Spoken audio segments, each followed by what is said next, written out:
नमस्ते प्रणाम। और हम बनी किरण सिंह और वह सबसे ई कहतनी कि एगो हम गीत गावे जातानी पुराना भाव में।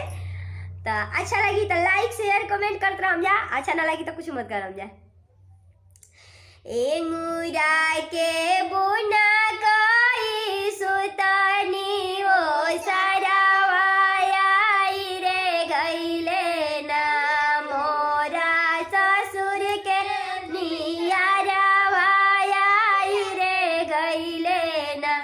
ए मुरा के बुना कई सुतनी ओ सरवा आई रे गईले ना मोरा ससुर के नियरवा आई रे गईले ना। अब की